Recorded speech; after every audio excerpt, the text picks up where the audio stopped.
right, and welcome everybody to the Health Accelerator Challenges. This is your host of the evening, Cade Archibald, and I'm honored to be joined here by the lovely Andie Bryce. How's it going, Andie?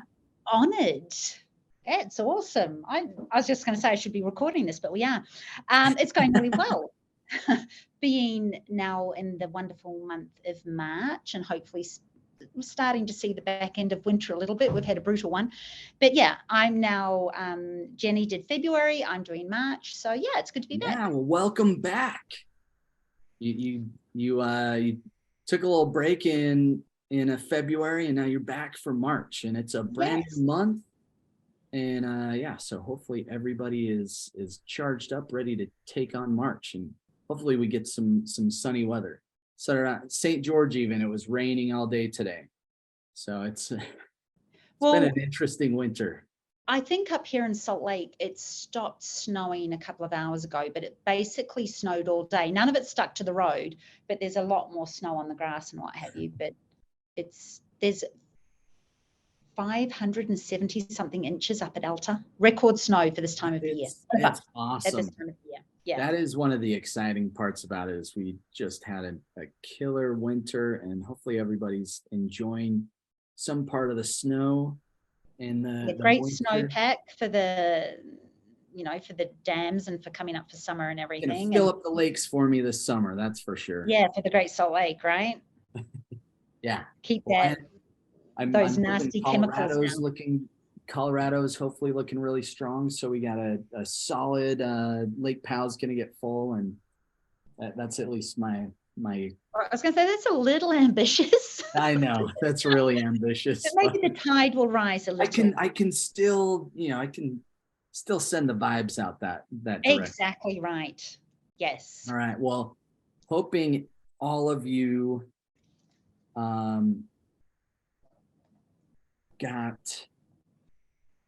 I got my phone on me and getting pinged here. All right. Now, what did you say that the challenge was to get your labs done, right? So our challenge last week was get your labs ran. So if you haven't had your labs done in the last 90 days, get some updates. We went through the 10-year it's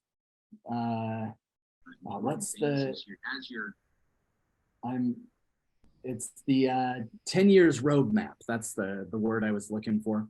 But we went through the 10 years roadmap. So hopefully that gave you guys some really good context of why you want to get your health in a better spot.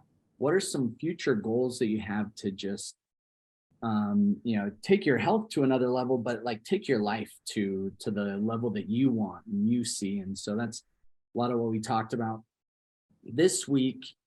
And then the challenge was get your labs ran. So hopefully everybody, that hasn't had them done in the last 90 days is kind of the minimum. And, if you've done it regularly, 6 months is a really good marker. Every, twice a year is a really good mark once you're kind of have some markers and you're working on. Yeah, once you've established that baseline. Yeah. That's the word I was looking for. Thank you. You're welcome. Happy to help you out. So, and then I got some notes that Reagan just sent to me. There was a scheduling conflict, and so we're gonna dive in here, and I think some of the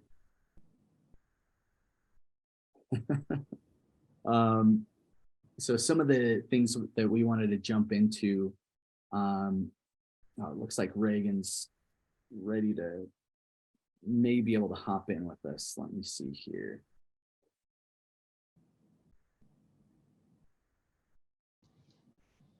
And I'm going to add him in. But yeah, I think, Andie, have you seen that tool? It's a brand new tool, and I think we just introduced it last week. No, I haven't. I was, because of course my son Jackson and his boyfriend Cal were here for a couple of weeks, so I was out of the clinic a little bit. So yeah, I haven't seen that yet. Awesome. Well, it looks like Reagan's able to join us for the moment. Hey, Reagan, everybody. Yep, I'm here. awesome. Yay. Well, Yay. thanks for joining in.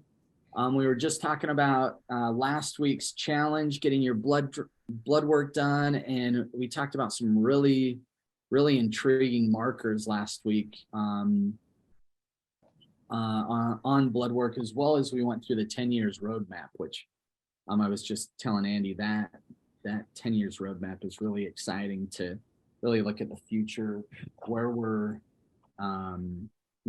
looking at how you want to design your life and what things you want to accomplish, experiences, and then how you can actually level up and get to that point. And health is definitely going to be a critical part of that. Yeah, hard to do it without good health. And today what we'll go into, and I apologize, I can't share my camera. I've got tech difficulties. But I wanted to go deeper into the markers. And there's a great podcast that I'd recommend everyone check out. It's called Optimal DX. And it's by one of my mentors, Dick and Weatherby, and he's just got some great insights. But his research team, they're the ones that compile all the markers, because people ask me, well, how do you know what the functional ranges are versus conventional? Is that just something made up? But it's actually a panel of specialists who put those numbers together so that everybody can have a clear understanding based on science of when their organ systems are starting to go into a disease state or a malfunction state. So it's not just wishful thinking, and those ranges they do change every year. The panel goes through and discusses, is there any new research that would support different variances in the markers? So it's a great podcast to listen to. Dick and Weatherby's awesome, but today we can talk a little bit more about what those markers mean. And so pull out your blood labs again. And I don't mean to get too nerdy on the chemistry, but I think it's really important. But let's go through that. Does that sound good, Cade and Andie? Bring it on. Let's go. Sounds awesome. Love it. Okay, so let's talk about markers for the liver, because the liver is so critical for overall health. And if you've got issues with your ALT or AST, then that indicates that there could not only be damage to your liver, but it also can show damage to your heart, your muscles, your pancreas. And so one time I did a really heavy weight training workout 2 days in a row, like CrossFit style, and it was super sore. And my AST was high, like it was in the red. It was elevated. So one of the things you want to look out for is sometimes your blood labs can be altered if you've been building muscle. So like your creatinine levels, that's common for those to be higher if you lift weights on a regular basis, or even your GFR can be a little bit lower, especially as we go into the muscle building phase of life. But look at your AST markers. You don't want those to be, we like to see them in the teens ideally, but if you see that your markers are elevated, that can be, it can relate to damage to the liver, cirrhosis. We see it in viral hepatitis, liver cancer, fatty liver disease. We even see high AST show up if someone's had a heart attack or a stroke. I had a patient today, and his AST was in the 40s when I spoke to him, and he went to his cardiologist, and his cardiologist said, yeah, we sent him there because his C-reactive protein was high as well. So we sent him to his cardiologist, and the cardiologist was shocked that he hadn't had a full-blown heart attack. So look at your AST. That can be important. And an AST, when it's balanced, it also can be a really good sign. If it's, especially if you're in the low 20s, that's a really good sign that you're building muscle. If it gets higher than that and everything else looks good in your labs, then you could have muscle damage. You overdid it. And like I said, I've seen that, but we can see this level elevated in patients with who have like muscular dystrophy and other issues. And then it can be high in pancreatitis. So AST. What any questions on that, Cade or Andie? No. Yeah, I think it's really interesting. So if you're building muscle, so the key takeaway I took out of it was if you're building muscle, your AST will typically be elevated. Did I get that right? No, well, if you've overdone it, because You're it shows, overexerting. yes, but it's also one of those markers that we see when like sarcopenic tendencies show up, like if you're aging too quickly, and you've got a lot of oxidative stress in your body, then that marker will be elevated, and that shows that you're losing muscle really quickly. Very interesting. Very cool. Yeah. So next marker that I think is just really critical is homocysteine. And this marker gets missed a lot. We actually have one of our new members is a cardiologist, and it's, even in the cardiovascular world, it doesn't get talked about a lot. And even our client with Go Wellness, who's a cardiologist, same thing. It's like we learn how to treat the heart, and I could, plumb the heart blindfolded and do, they put in pacemakers and all kinds of stuff. But when it comes to the health of the heart and knowing what markers to look at in the labs, it's really, most cardiologists are pretty hyper focused on, like your cholesterol, LDL, your small particles, large particles, the ratios. But what we see is that it's much more important to look at homocysteine and some of these early markers like fibrinogen and homocysteine. But we'll start with homocysteine because high levels, they're associated with risk of stroke. They can lead to premature death. If you look at all-cause mortality and people who have high... I don't understand that doesn't sound that big of a deal. Yeah, just stroke and you're going to die sooner. Nothing much to worry about there. Yeah, it can also cause like cognitive issues as well, right? Well, that's the, and I think we touched on that a little bit last week, but with the blood-brain barrier, that's a sign. Anything over a 6, what the literature shows is that there's a breach in the blood-brain barrier, and that can lead to more inflammation. It can also be a sign if someone's had a traumatic brain injury. And we've seen patients who've had issues where they've hit their head or had concussions and their homocysteine levels are high. And historically we've primarily focused on the fact that homocysteine is kind of one of those markers that shows up if your cells aren't methylating properly. And that's, I use the analogy often that it's almost as if you have not taken out the garbages, and then over time your garbages, if you haven't taken them out, you're going to have problems. And that's what happens in our body when homocysteine gets elevated. We're just not getting the antioxidant production up to move out the free radicals so that your cells can communicate properly. And one of the big risk factors that we have is developing blockages in the arteries. And that's where homocysteine and fibrinogen, if we see both of those elevated, that's really dangerous, because that means there's blood clots that could be forming, and that could lead to a stroke pretty darn quick.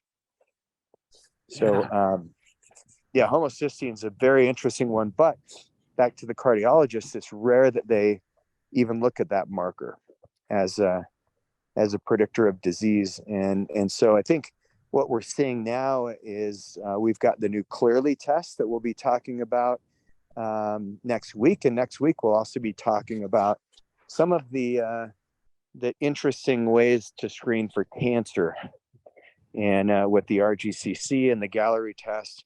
But some other things that show up, interestingly enough, some of the new research is we're seeing that with the homocysteine being elevated, you also want to look at the globulin levels. So if you guys aren't familiar with globulin, one of the things that can show up if it's low, that shows that you are more prone for infections. You could have some issues with having some malnutrition.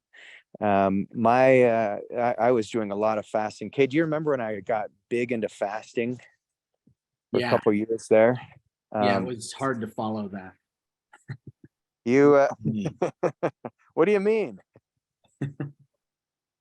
Yeah, but I like my food. I like food too, and Oh, it it's was hard to follow it as an individual. I thought you meant to track Reagan, what he's doing. Oh no, I was just meaning like, yeah, when he was fasting all the time. Well, he's hard to follow just because he's sprinting. He runs like marathons. I sprint, but but yes, So, Reagan, why were you doing the intermittent fasting? What was your goal? What was your purpose? well, the reason I did it, and I would do long fast too, and the reason I did it is because I had my blood sugar, my hemoglobin A1C went up. I was like not in the pre-diabetic range, but I went too high, and I said, "Holy cow, I need to start fixing this." And so, and then I did my stool test, and I was low in Akkermansia, and so I just said, "Well, how do I get Akkermansia built up? Because that's one of the bacteria that can make you more susceptible for dysglycemia and insulin resistance." And so fasting is the best way to build up Akkermansia. And it was the same time Walter Longo's work was coming out on fasting and stem cells. And so, yeah, it was a natural progression.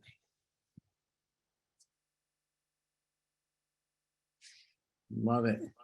Yeah, Yeah. there's some really cool stuff in Walter Longo's book. Yes, but what happened to my globulin? So tying it all in is it actually was lower because I had some malnutrition going on, and then my Epstein-Barr viral load, spiked temporarily. So I put too much stress on my body. So there is such a thing as too much of a good thing. And but if you look at your globulin levels, a lot of people, when this is low, this is one of the indicators of having chronic fatigue, low energy, slow recover. Just you don't recover when you exercise as well. And it can also make us more susceptible to certain types of cancers. So something you certainly want to look out for. Um, the final marker that we'll talk about, which I think is pretty interesting, is the markers that show if you've got any issues with thyroid. And the thyroid is something that we've talked about a lot in the past, but if you look at a typical thyroid panel, you're going to get TSH, and you'll get T3, T4. But rarely do we get a full thyroid panel that looks at antibodies. And so there's a few antibodies that you want to look at in your blood labs to understand if, low energy, poor metabolism, if you've got cold hands and cold feet, bloating. What are some of the other signs of hypothyroidism, Andie and Cade, that I'm missing? Weight gain. It's usually kind of Yeah. distributed. Yep. Brittle fingernails, hair falling out, outer third of the eyebrows. Yes, that's right. I remembered my nephrologist saying that to me. Oh yes, yeah. It is. There's all these symptoms that show up, but sometimes you get your thyroid labs ran, and everything looks normal, everything looks good, but that's because they missed the real markers. And in the literature, what it's showing is that 90% of people who have like hypothyroidism, they actually have an autoimmune disorder, and so a lot of times it's not diagnosed even if you have the symptoms of it. So make sure that you're looking at your thyroid peroxidase antibodies, your thyroid globulin antibodies, and then there's other antibodies called the thyrotropin receptor antibodies. And all these are really important because they can indicate if you've got Hashimoto's, which is more of a hypothyroid, or if you have Graves' disease, that's more of a hyperthyroid condition. But the big problem is if you've got that, then your body's immune system is slowly eating away at your thyroid gland, and that can lead to big issues in the future. And so one of my friends, Isabella Wentz, she's got a great book and a whole series on Hashimoto's. And then Isabella's got a new book coming out too. So I'll be having her on the podcast very soon.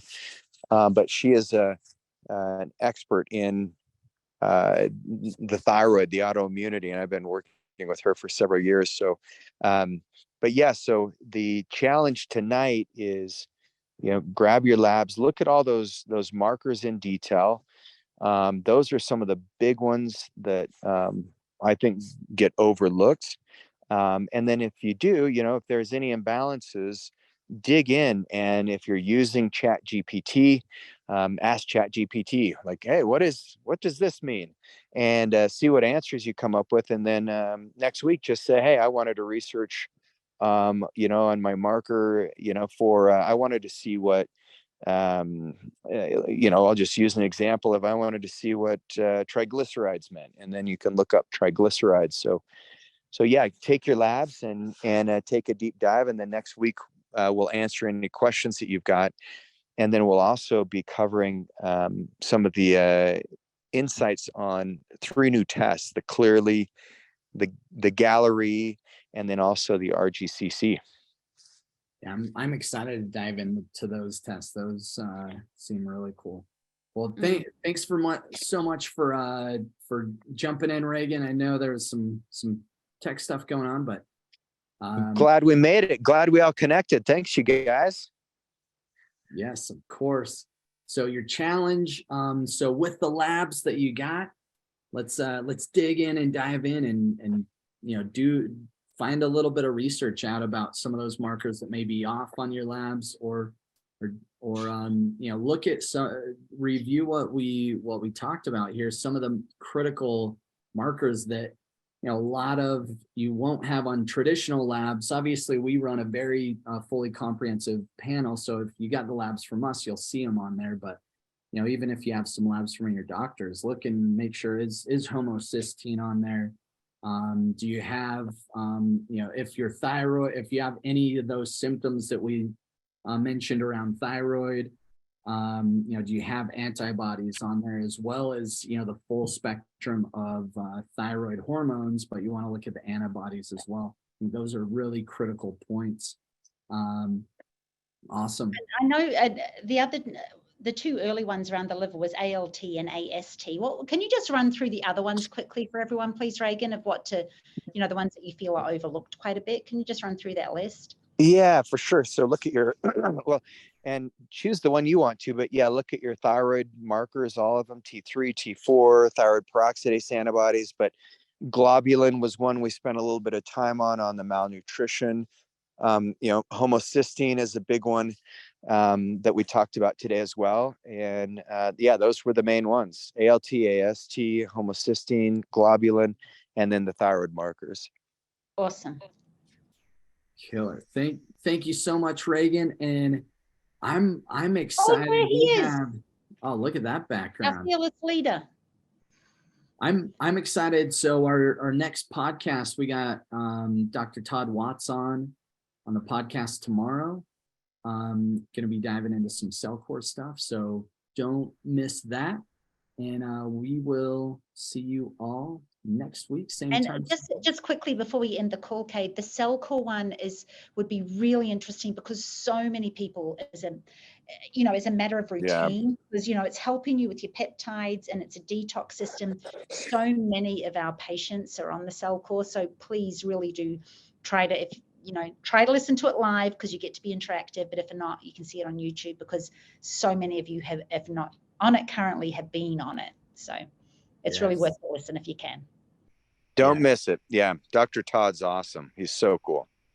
Awesome. Well, we'll see everybody tomorrow morning, as well as same time, same place next week. See everybody. Bye.